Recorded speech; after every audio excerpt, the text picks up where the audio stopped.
Thank you very much, Riva, and good evening, everybody from Montevideo, Uruguay, my hometown.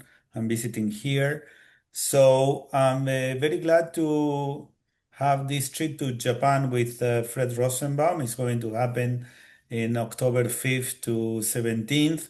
I wish I can invite you, but we are sold out and there is a waiting list. So maybe if the waiting list grows more, maybe we can have a second trip. So for me, it's quite amazing that I visited with Fred the house of Sugihara in Kovno in Lithuania, and now we have the opportunity to go together to the land of Sugihara and see the place that he's buried. So Fred, thank you very much for coming with me with Japan, and I'm looking forward for your talk. Okay. Well, thank you, both Riva and Ariel. Thank you, each of you, for giving me these great opportunities I've had in the few years. Because of Ariel, I've had a chance to travel, to learn from all over the world. So thanks again. Um, let's start with the first image. Gabor, can you put that up?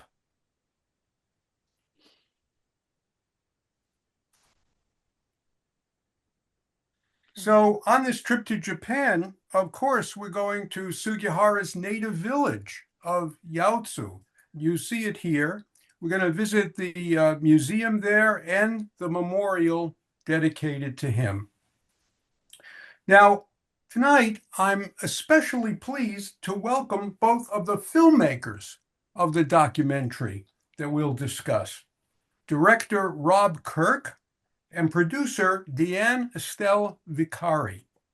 And their film, Sugihara, Conspiracy of Kindness, a film I think most of you have seen by now, that was released in the year 2000, and it won numerous awards, including the Best Documentary of the Hollywood Film Festival and the coveted Pere Lorentz Award, honoring films featuring exceptional artistry that focus on social justice.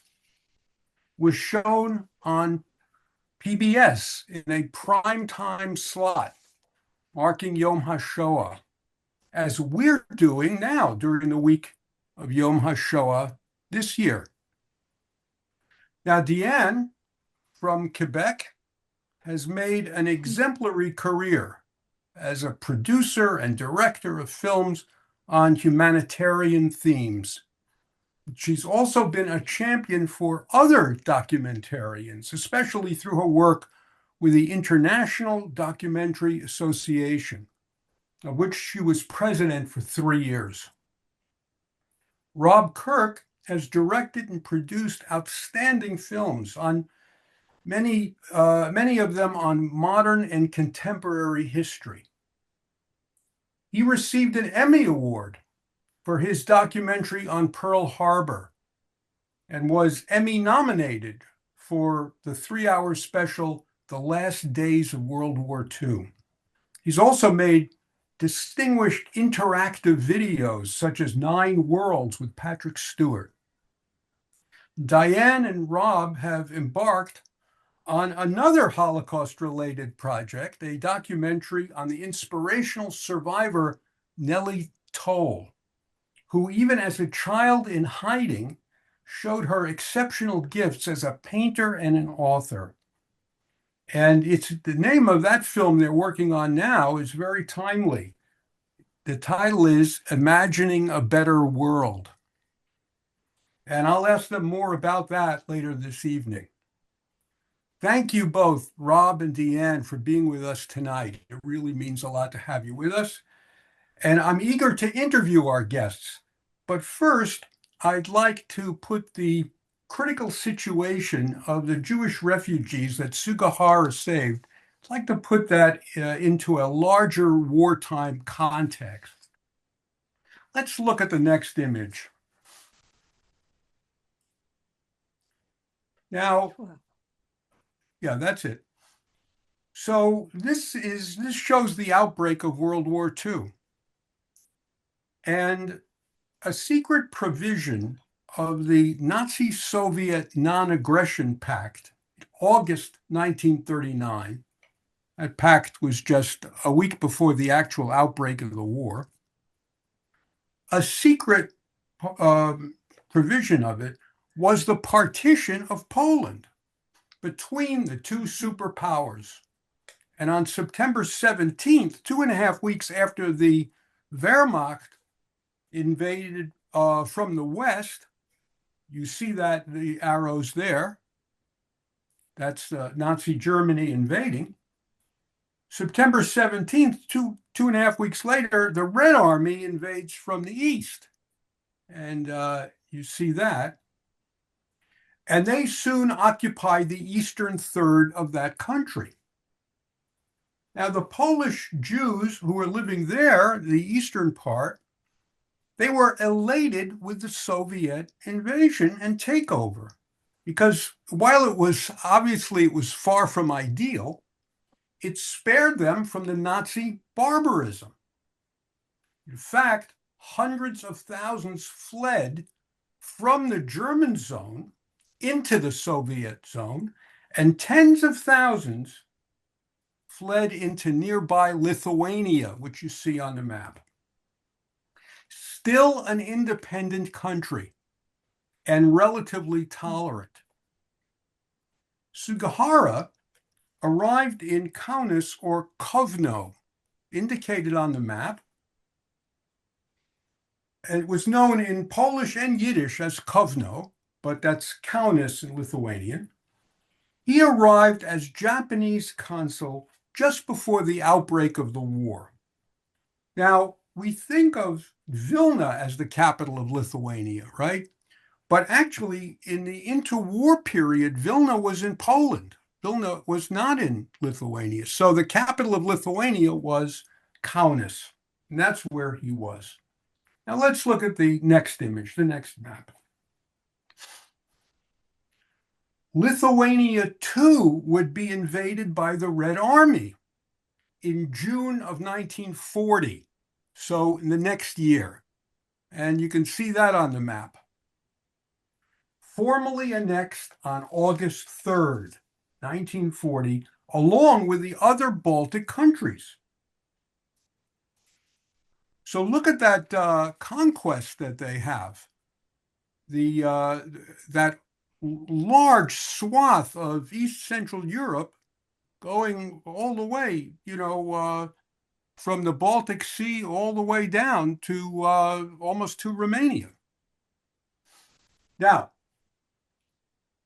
the Polish Jewish refugees who had fled into Lithuania, right? They are now in the Lithuania. They are now in the Lithuanian Soviet Socialist Republic.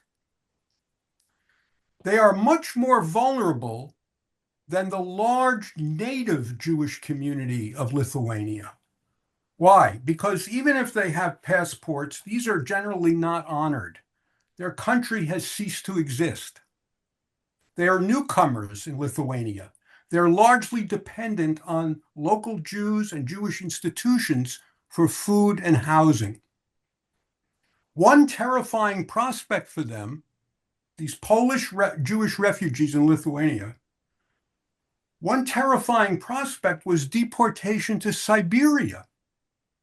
An ultimatum was soon delivered: either become Soviet citizens, which would mean you have to live the rest of your life under communism, or remain aliens, but then face forced labor in frigid weather thousands of miles away.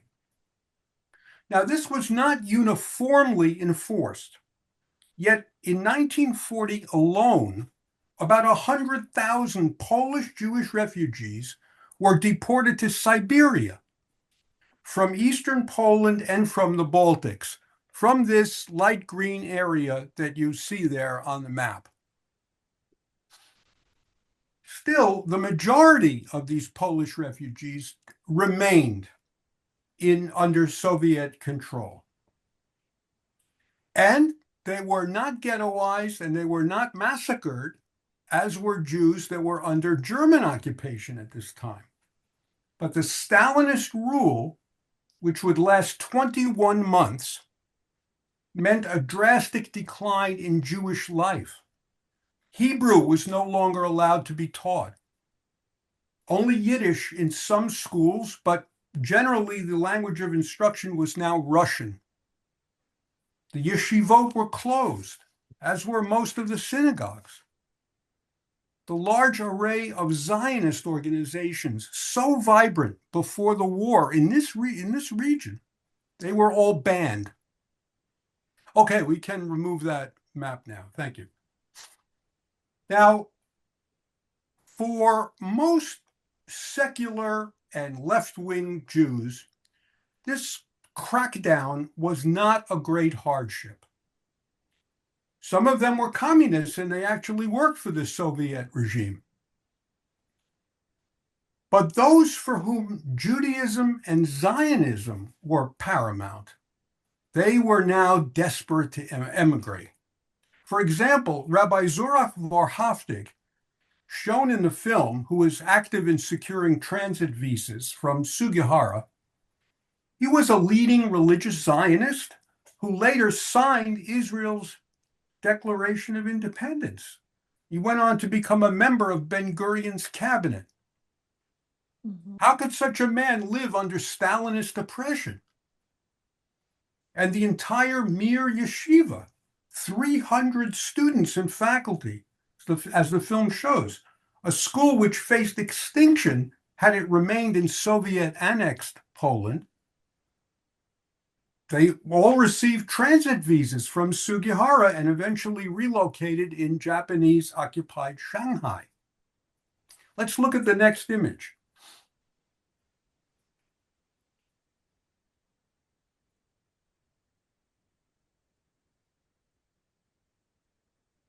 So, to sum up, the thousands who descended upon the Japanese consulate in 1940, they sought deliverance from a tyrannical regime that would stifle Judaism and ban Jewish nationalism.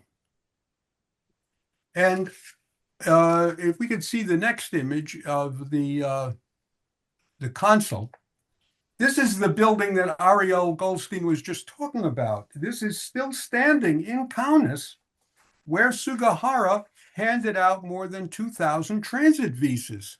He lived with his family there, and it's been made into a museum. And I think some of you learning with us tonight were there with Ariel and me on one of our 2 study tours of the Baltics. Now, neither the Jewish refugees nor Sugihara could have anticipated the unprecedented catastrophe beginning a year later with the Nazi invasion of the USSR in 1941. In Lithuania, Jews would fare worse than almost anywhere else in the world. Anywhere else in Europe. With the widespread complicity of the locals, the Nazis murdered about 95% of the Jewish community of Lithuania.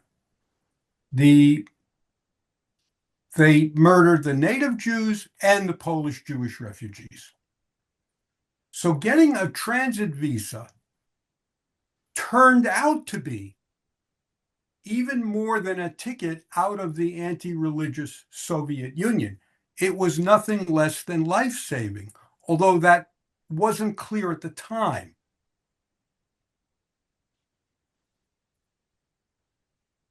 And this is a period when the overwhelming majority of the world's diplomats, including those in the US State Department, callously turned Jews away. Okay, you can remove that, Gabor, thank you. Okay, one more topic and then we'll get to the interview of our guests. The subtitle of the film is Conspiracy of Kindness. And we see the enormous help provided by the Dutch officials in the Baltics. But I want to add another conspirator, if you will, another Japanese who helped save the lives of the same Jews to whom Sugihara issued the transit visas. The two never met, but they have similar backgrounds, and taken together, they help us understand the Japanese mass rescue of Jews during the war. I'm speaking of Abraham Kotsuji, an almost exact contemporary of Sugihara, who was similarly iconoclastic, multilingual, and well-traveled. How did he help? Well, the transit visas issued by Sugihara were valid only for 10 to 15 days. So the thousands of Jewish refugees who made the arduous 6,500-mile-long journey from Lithuania across the Soviet Union and arrived in Kobe, Japan, they could hardly move on from there in such a short time. They were in danger of being sent back, their visas, overstaying their visas. Let's look at the next image.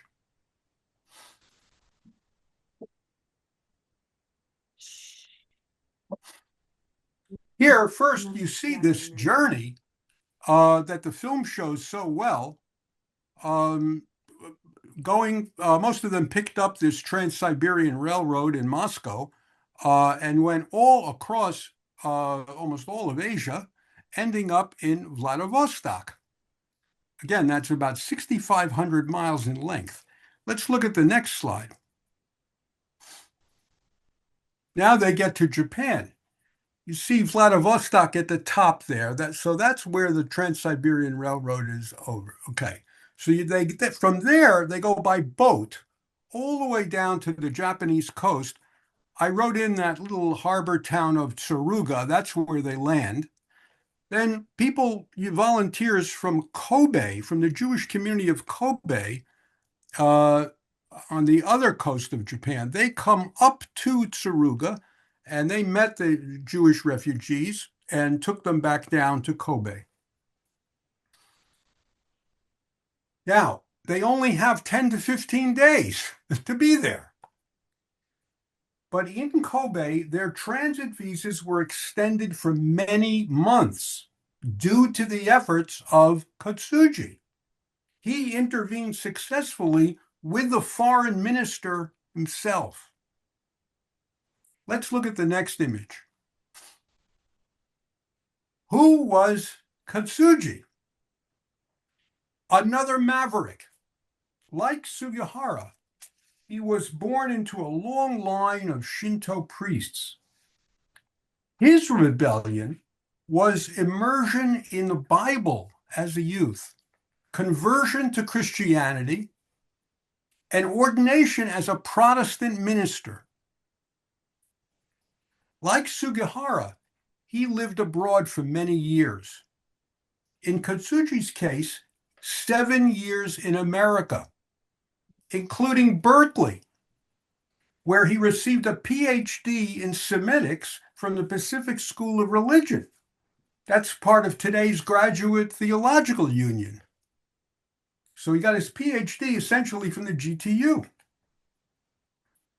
He was especially drawn to the Old Testament, was given his first Hebrew prayer book at Congregation Emmanuel in San Francisco in 1929, returned to Japan, wrote the first Hebrew grammar in Japanese, and was later professor of Jewish studies at Tokyo University. Now, the two differ in that, unlike the elusive Sugihara, Kotsuji's motivations are very clear. He was a lifelong Philo-Semite who eventually converted to Judaism. After he converted to Christianity as a young man, he converted to Judaism in middle age, undergoing ritual circumcision in Jerusalem at age 60, and taking the name Abraham. But this religious scholar is perhaps most similar to Sugihara in that they were both deeply affected by their experience in Harbin, Japanese occupied Manchuria. Let's look at the next image, next map. Yeah, there's another image of Sugihara, by the way, first. I'm sorry, of Katsuji first. Okay, now let's go to the next one. Okay, here you can see Manchuria in orange. And Katsuji was sent there. You see that's in, of course, in northeastern China today, right? Manchuria. And you see the city of Harbin right in the center of it, its largest city. And Katsuji was sent there by the government in the late 1930s after Japan, invaded and took over Manchuria. I think all of you know it was called Manchukuo after 1931, essentially a puppet state of Japan. Katsuji sent there because of his knowledge as advisor for Jewish affairs. And Sugihara, as the film shows, lived there even longer. Sugihara was there for 16 years in all. He was a student in Harbin. He was a teacher. He was later vice consul in its major city of Harbin. Now, we mentioned that some of you learning with us tonight were with us in Kaunas. Well, some of you were with us when we were in Harbin. Our trip to China in 2019, we went there, and maybe you recall the evidence of that pre-war multiculturalism of Harbin,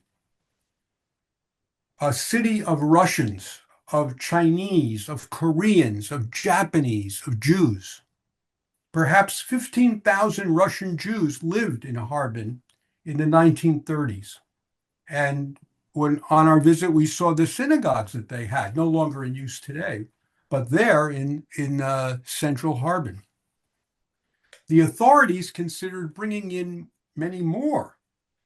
The famous Fugu plan, which is touched upon in the film, that Katsuji advocated but never materialized. This was the plan to settle up to 300,000 Jewish refugees in vast Manchuria, which is larger than the state of Texas in area. But that plan never materialized. Katsuji, while in Harbin, befriended the chief rabbi, but more important, worked closely with Yosuke Matsuoka. He was president of the all-powerful South Manchurian Railway. If you look on the map at Manchuria here, you see the railway, this Trans-Siberian Railway is marked, going all across, right, to Vladivostok. But there is a spur that goes from Harbin south through Mukden. That's the South Manchurian Railway. That was a very valuable asset for Japan. Can imagine how important that was for trade in the early 20th century. The Japanese actually had that even before they took over Manchuria in 1931. They had that from 1904, because although it was in China, it had been built by the Tsarist Russians. And when they were defeated by Japan in the Russo-Japanese War of 1904, the Japanese were entitled to take over that South Manchurian Railway of great importance. So this Matsuoka was president of this railway, one of the most important enterprises in all of Japan. And that was a stepping stone for him, Matsuoka, to be foreign minister of Japan in 1940 and 1941. He and Katsuji were very, very close. Their friendship was so deep and Katsuji's plea so heartfelt that Matsuoka agreed to extend the transit visas. This gave the refugees time to arrange passage to other countries. to relocate to Japanese-occupied Shanghai. Okay, would like to just conclude with this. You can remove this now, thank you. By early 1941, with thousands of Jewish refugees still in Kobe, the Nazis put pressure on Tokyo to send them back to Europe. The film relates the famous meeting between top Japanese officials and 3 Jewish leaders, including a learned Hasidic rabbi, representing the refugees. When the Japanese are trying to decide their Jewish policy, they asked the Jewish delegates, why do the Nazis hate the Jews so much? As you see in the film, the Jewish delegation won the day, purportedly with the rabbi's answer, they hate us because we're Asians. Now, I'm not sure that was really said at that meeting, but whether or not that particular quip is apocryphal or not, the fact is no Jewish refugee was sent back to Europe from Japan during the entire course of the war. And at that pivotal meeting, Kotsuji was present. Kotsuji was the interpreter at that meeting. And it was after that that the Japanese policy was not to send any Jews back to Europe. Now, finally, both of these altruists, Kotsuji and Sugihara, they represent the best qualities of the Japanese national character, I think, especially that attribute of self-sacrifice for a higher purpose. But they were also rebels in temperament and profoundly influenced by living abroad and absorbing Western values and culture.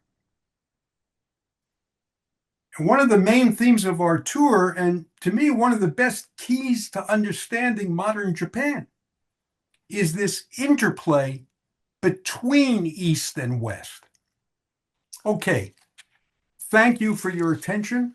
And now I'd like to turn to open the discussion with our 2 filmmakers. The 2 of you came to this subject of Sugihara, I would say, from different, even opposite paths. Diane, I'd like to start with your journey. I read that you grew up in farm country outside Montreal, that not one Jew lived in your rural hometown. Nothing was taught about the Holocaust in your Catholic school. But a formative experience for you was working with Steven Spielberg at the USC Shoah Foundation. Could you tell us about that, elaborate on that, and how you came to the subject of Sugihara? Well, first, thank you for having us here, and thank you for taking the time to watch our documentary. It was a long journey for Rob and I, and all we want is have it out there, especially now.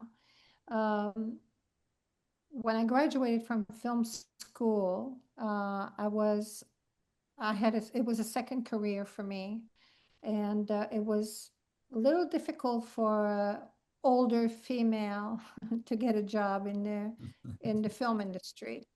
And so I kept trying different things and found out that at the time, it was right after Schindler's List, Steven Spielberg set up the Shoah Foundation, and it was just one trailer on the Universal lot. There was no USC connection. It was just an idea of documenting testimony of a Holocaust survivor. And so they were looking for interviewers, and I had all my skills, and I was a pretty good interviewer. And so I decided to go and donated my time to be part of the team. The only caveat is that A, I wasn't Jewish, B, I was not educated in Jewish matters or history.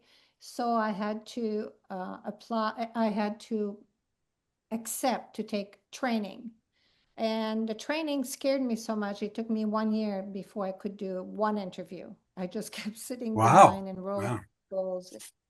Because I realized very early on how important and how vital it was to do the best that you could when someone just handed you, their soul and their history for generation to come. So I spent a year just learning, sitting behind expert as you and historian and people that knew what they were doing. And finally, I got a call one day and said, "Well, are you going to do an interview or what? Are you ever going to step up?" So, and I did, and I prepared and I over prepared, and I did that for nearly 3 years. And one night there was an event at the Wiesenthal Museum, Mhm. at the Museum of Tolerance, Simon Wiesenthal. And I was invited to join the event. And I didn't know really what it was about, but I went.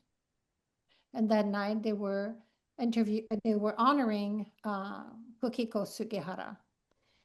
And I sat there with my husband, and the whole time that she was on the stage talking, it just was mind-boggling to me that of all the testimony I had heard, I had never heard of anyone helping at the time.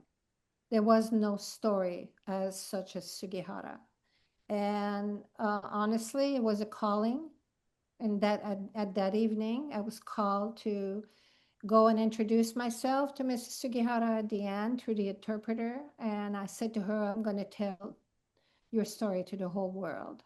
And she kindly Wow. bowed and laughed, and how very politely and gracefully only a Japanese woman can do.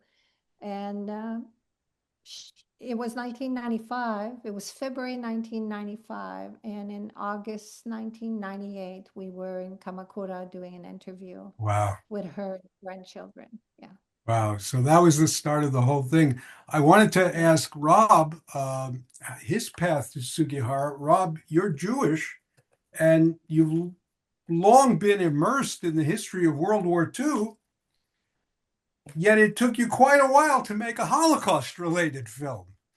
And I wonder why that was and what changed your mind. Yeah, well, again, thank you. I'm thrilled to be here and I'm so glad everybody watched the film. For me, I've done many, many hours for places like the History Channel, doing World War II documentaries, dozens of them. And Holocaust stories would come up, but I felt like I could not do a Holocaust story. I felt like it would be too painful and too Ah, um, it's too difficult for me. So I always turned down any opportunity to do a Holocaust story. But then Deanne and I had been working together on various projects with a company that did a lot of programming for History Channel. And she told me the Sugihara story. And again, her passion about it and just to hearing the details of the story.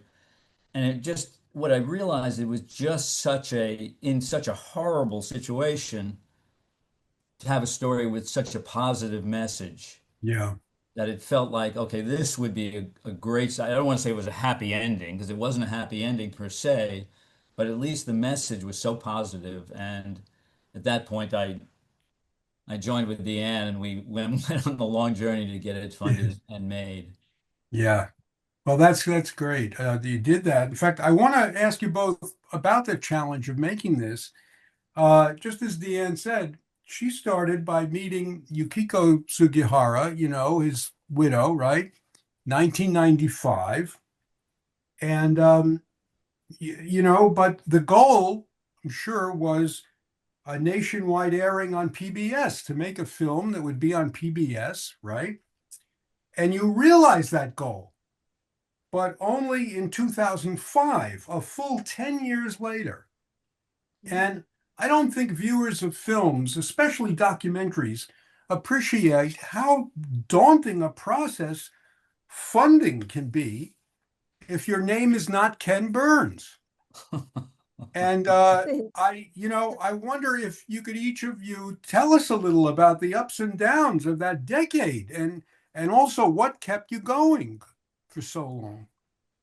Either one of you can start if you want. Go ahead. Go ahead, Deanne.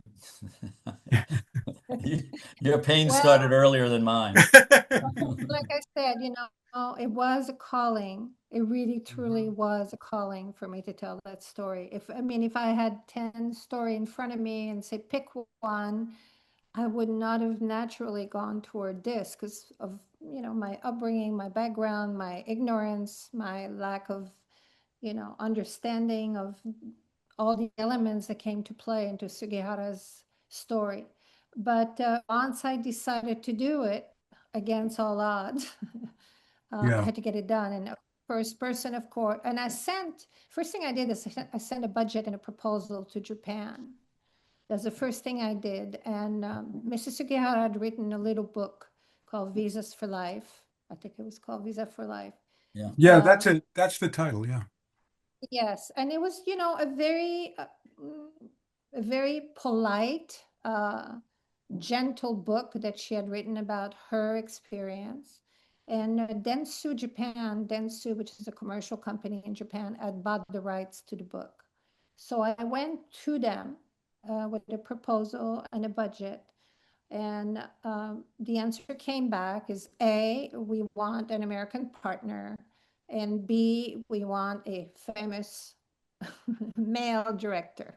Hmm. Uh, and of course, at that time, I was kind of somewhat of a newbie, even though I had worked for a production company. I didn't really have any title that I had shepherded all the way through under my belt. So that's when I approached Rob and tell him the story and get him to get on board. And the next thing was there was a company in LA that Rob was working with that we approached to get half of the funding because Japan didn't want this to be propaganda for Japan. They really Hmm. wanted this film to be as authentic and as historically accurate as it could be. So Rob approached this company and we found an American partner that would put up half of the fund.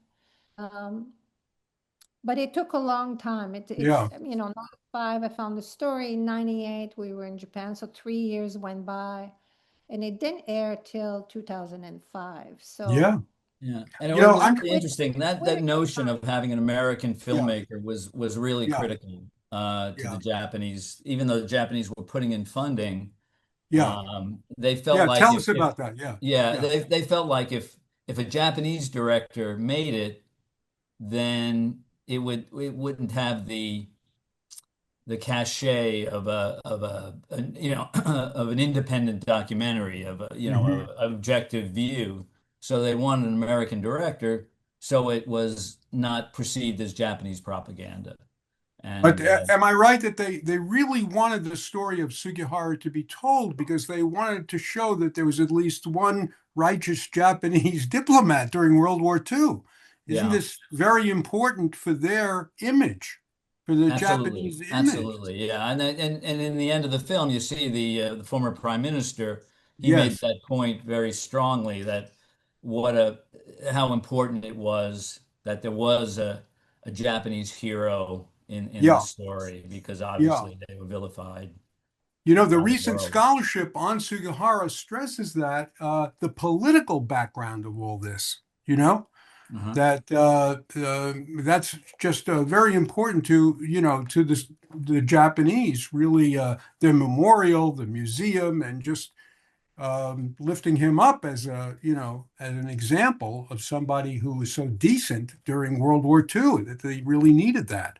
Hmm. Um, Well, then also yeah, take in go. consideration the man who shepherded the story for Dentsu, the Yeah. Japanese gentleman, Norio, and there was another gentleman, which now his name is evading me, was really was a mm, very spiritual man, truly a humanitarian, Uh-huh. Well, that's much good.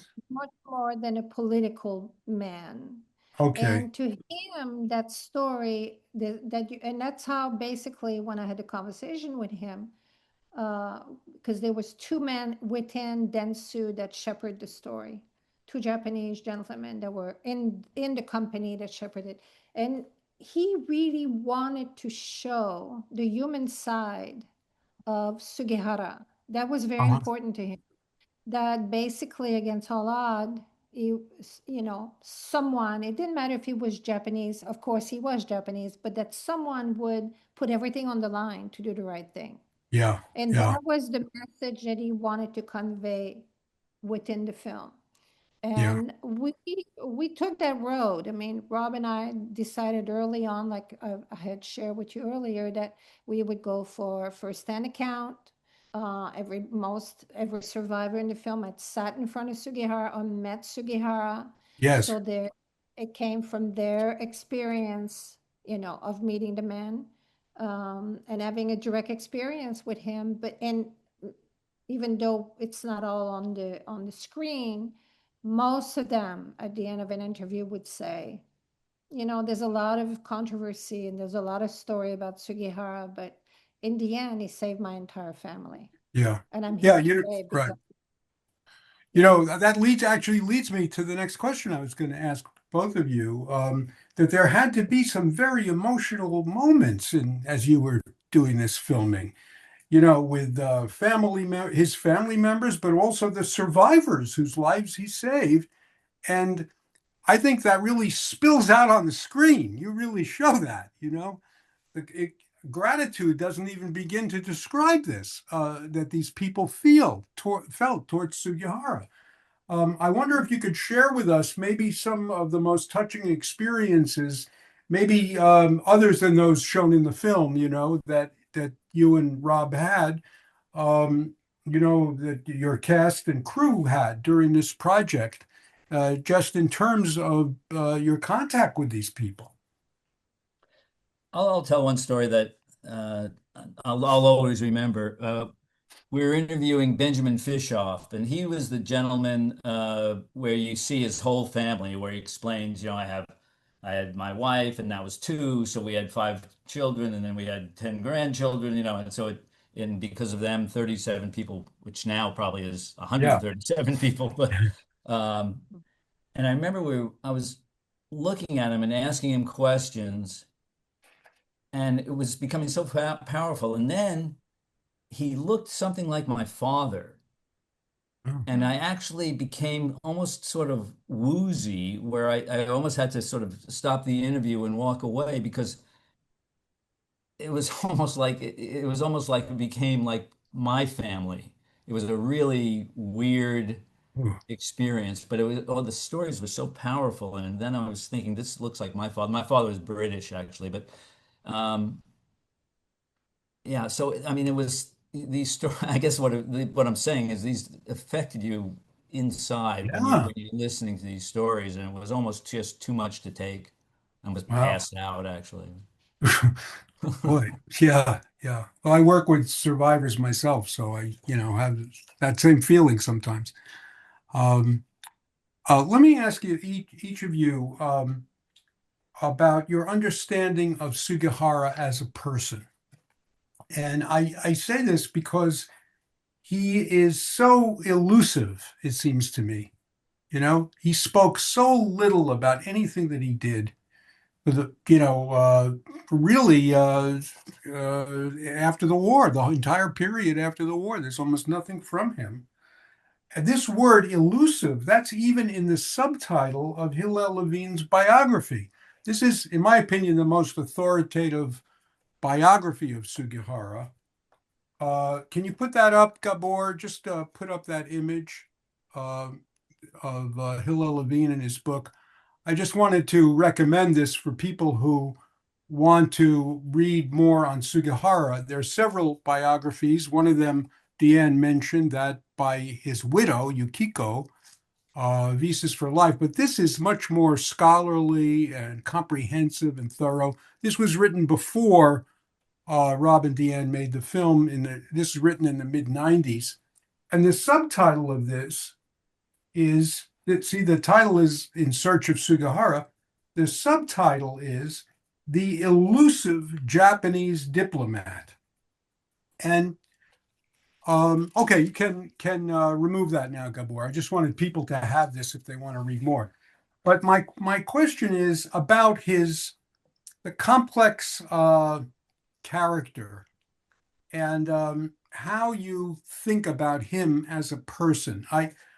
Um, you know, in the film, you mentioned the samurai code of Bushido or self-sacrifice, right? But I understand Bushido to mean loyalty to one's family and superiors. Sugihara broke the rules throughout his whole life, right? He was a nonconformist in so many ways. Interestingly, like other mass rescuers, not just Kotsuji, who I mentioned, but if you look at the lives of Oskar Schindler or Raoul Wallenberg, these are people who went against the grain and, so much in their life before they got to the war and rescue. To me, the fact that I ended with this in my presentation, the fact that Sugihara lived so much of his life outside Japan, including highly diverse Manchuria. He married a Russian woman. He converted to Russian Orthodoxy. All of this points to me anyway, to a cosmopolitan as much as a Japanese worldview. I wonder how each of you think about that. Would you agree with that analysis? Well, Uh, Go ahead, Diane. it's difficult to speak. I mean, I spent 10 years trying to uncover this man's life and his Yeah, history, his contact, and his all over the world through survivors, through historian. And I remember when we ended up in Kamakura, um, we were going to do the interview with the family, and we had a day or a half a day in between. And I went up to his grave in the mountain of Kamakura. And the grave was very dirty. There was no flower, there was no incense. It was as if no one had been there for a very, very long time. mm, And I remember at the time I had a translator and I said, okay, well, I want to film this and we need to clean this grave. And we went down the hill and we got incense and we got flour and I got a bucket of water and I washed the tombstone and cleaned, the weeds and it to me was like a truly a spiritual moment to be coming face to face with the man I had been trying to discover for 10 years, and of course I couldn't ask him the question and I wouldn't yeah, ask him the question, why did you do this? Why? I couldn't, but there was this a moment of wow, talk about a life well lived in a way that hundreds of thousands of people are probably alive today because of his decision to give out these fake papers, these fake visas yeah, that he knew nobody was gonna, he didn't know what was going to happen. He didn't know that right. they couldn't make it to Japan. They didn't know that the Russian were not gonna exterminate them all. He had no idea. But he knew the consequences. He knew what could have happened to him and his family. But he did it anyway. I mean, Mhm. Yeah, was it politics? I mean, how can it be politics when you don't know the outcome of one's action? Politics right. are very calculated, very strategic, he did not know. He just knew that he had to answer their plea. He knew these people were going to die and probably thought that they all died anyway. There was Yeah, no way of him knowing till much later on, Yeah, it till was he yeah, interesting was found. because Tokayer, yeah. Rabbi Tokayer talked about that when he Yes, yeah, finally got to meet him, and it yes, just Yeah. sounds like, even his grandchildren, it sounds like he was a man of very few words, and it right. was as simple as do what's right because it's right, and that's about the best, explanation that he would give to anybody about this, but he certainly seemed like somebody was reluctant to talk about it. Yeah. Um, you know, your film now it's more than 25 years old. Yeah. And I wonder if you were making it today, how it might be different. And the reason I ask that is I want to ask each of you, you see lessons from Sugihara's actions that connect to today's world, Hmm. especially considering the tragedy of today's refugee crises and the lack of compassion in dealing with them. Um, what do you see as the present day relevance of your film? Well, first of all, let me just say one thing that one thing we'd like to do if we did it again is actually release the original film that we actually did make. Because what we did is when we, in pursuit of trying to get the funding, we thought, well, this would be good for the History Channel, and we had gotten some. We were very well connected over there, and we'd gotten some said, well, we might be interested. Why don't we you do a three-part, 3 1 hours? Because they weren't interested in a Yeah, feature-length documentary. Why don't you do this as 3 1 hours? So with the original film we actually made, which still exists but no one's ever seen really, is yeah, three TV 1 hour programs. yeah, And to us, it's great because there's so much we left out of the version you've just yeah, watched, and the PBS version was even shorter. But so the full 3 hours, it really gets more heavily into the Japanese relationship to the Jews before World War II, which to me was like I knew nothing about that story. It was great yeah, information, and then all more with the survivors and some other survivors that we didn't include because today, that's the way a lot of documentaries are presented on TV yeah, today is 3 parts on Netflix or whatever. And that's yeah, so we would love to get that version of it out into the world to for yeah. people to at least see that one. Yeah, well, I've seen it, because you sent that to me. Yeah. And I agree with you. That is just so comprehensive. I do hope someday that that does make it onto the air, the 3 hour version. I Hmm. agree with you. That's quite an achievement, Rob. But what the film we saw is a terrific achievement. But let me get back to Deanne with this question about the present day relevance of this. What do you think, Deanne? Well, I must say there are many, many times in the last 25 years where I've been confronted with situation, and I have a huge poster of Mr. Sugihara in my editing room. And I'll turn around and look at him and say, okay, what would you do? What Yeah. would you have done?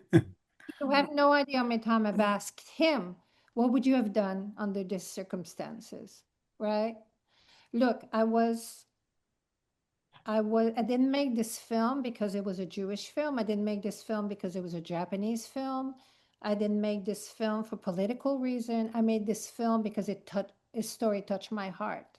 It truly, truly touched my heart Yeah. to discover this gem in the middle of the darkest time in history. Right. And we're going through some pretty dark time right now all over the world. I mean, it's dark. So I think that if I was to make the film today, there's not much I would change. I would love to have more of his voice in there.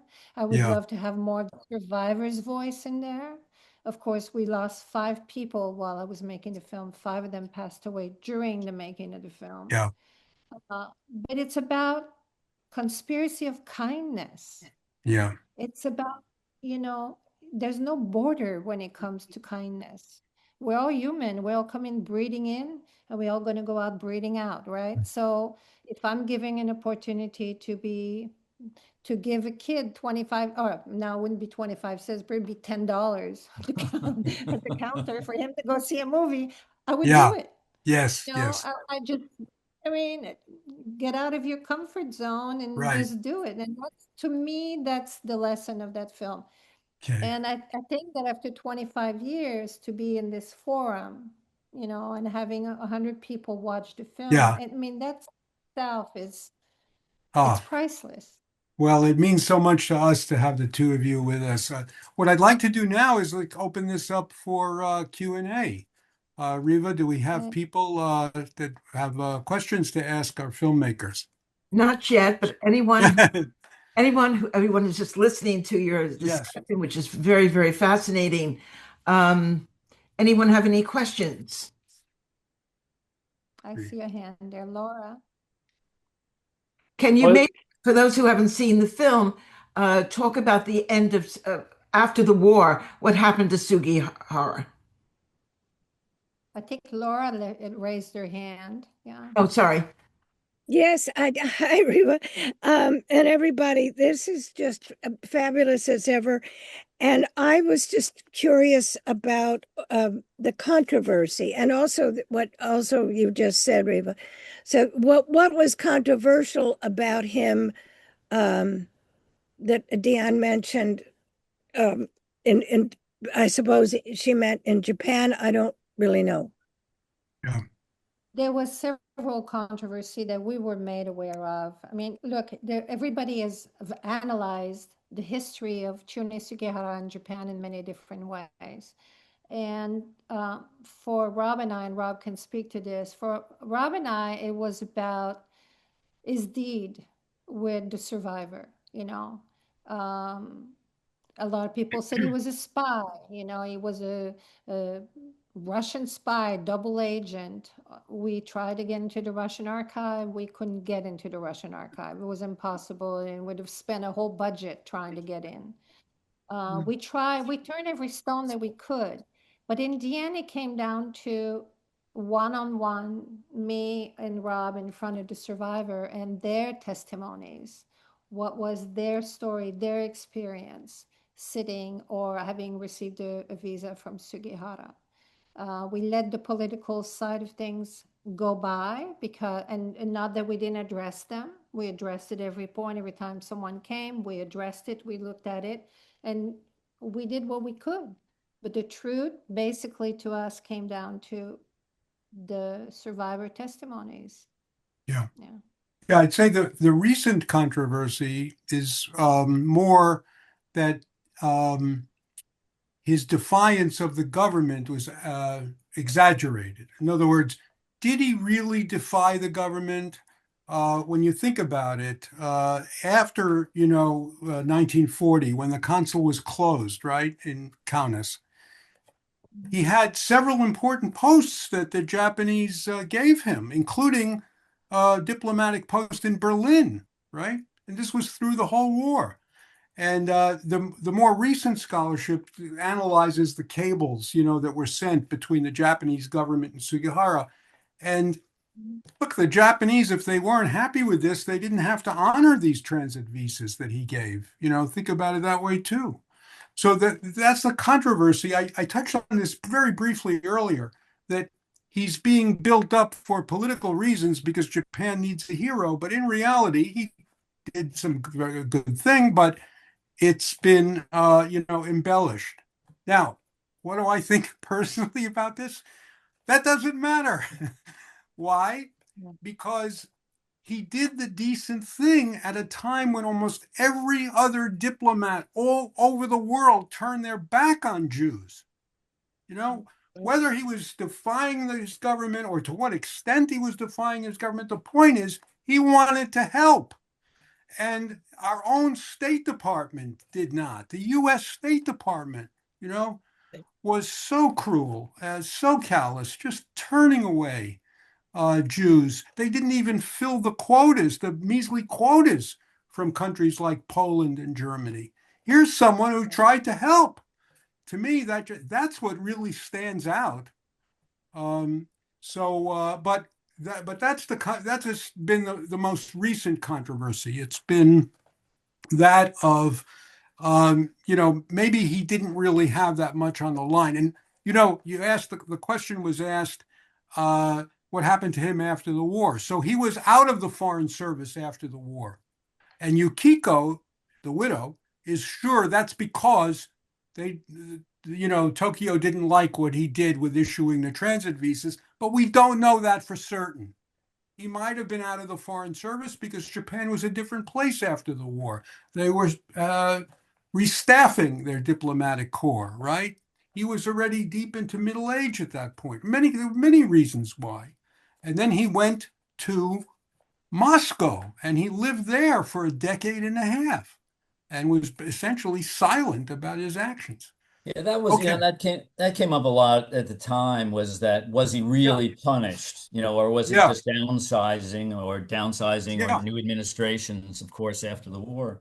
And we were just careful about that. We let the family tell the story that they believed, and there was no Yeah. proof, there was no hard proof either way, but we certainly Yeah. respected the family's, Yeah.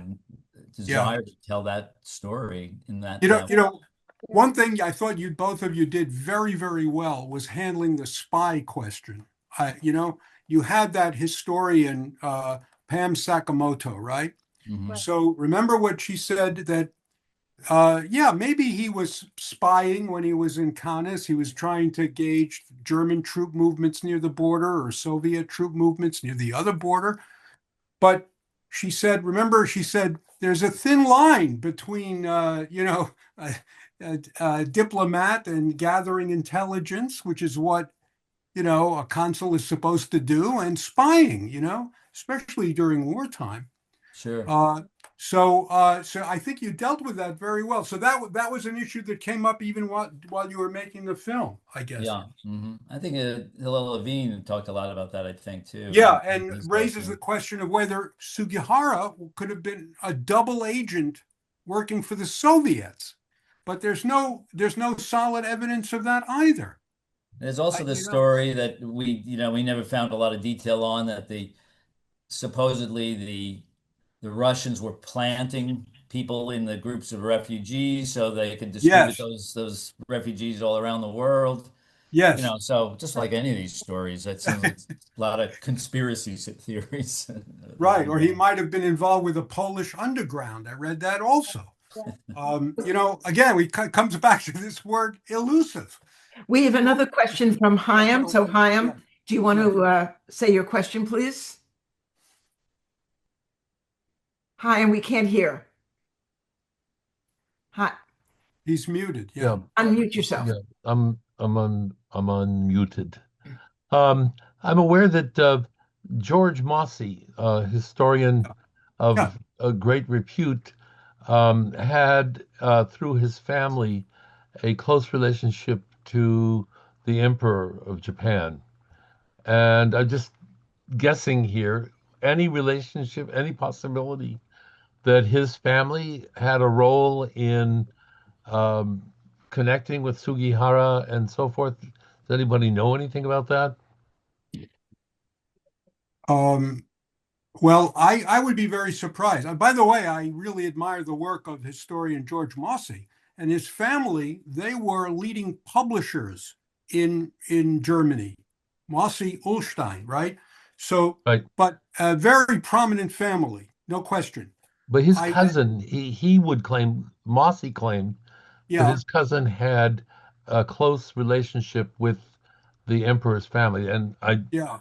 I don't I think this would have affected the Jewish policy. My understanding is that it was really the military during the war that set the policy and was really in charge, and a number of other top people. But I don't think the emperor himself would be personally involved in the policy toward the Jews. But let's hear if Rob or Deanne have an opinion on that. I would be surprised. Yeah, I really don't. The one thing but by the way, yeah, I really don't. I don't really have any info on that. And that's not one I've heard, but uh, I don't see Deanne? the emperor involved in the policy at any point. Do you? I never came across that. Well, The yeah, emperor there personally. was those different factions, especially when you Yeah, get to the idea of the Manchuria, bringing yeah, all yeah, the Jews to Manchuria and the different yeah, factions, and maybe there was something in there, which was one of the questions from Hank in the Yes. chat, which is interesting about Rabbi Wise um, turning yeah, down the offer to take all the Jews, yes, and I think there's no way you can question his judgment the way things appeared at the time because Japan, I mean, you look at all those films of the way they were treating people in China, and so it seemed like right. a really risky proposition to say, going to turn all the Jewish people Yeah, over to Japan and trust that's that they'll treat that's them right. well. This is after the rape of Nanjing, right? This is I mean, the atrocities that they committed in Yeah, China just are appalling. yeah. You're right. I agree with you on that. I think it's hard to criticize Wise for that. Also, that Fugu plan, even aside from Wise, I would say Tokayer presents it as Wise, you know, is really the reason why it didn't happen. But I don't believe that. I think the Fugu plan that's kind of exaggerated. I don't think that even the Japanese were taking that all that seriously. I mean, that's a big thing to bring 300,000 Jews into Manchuria at that time.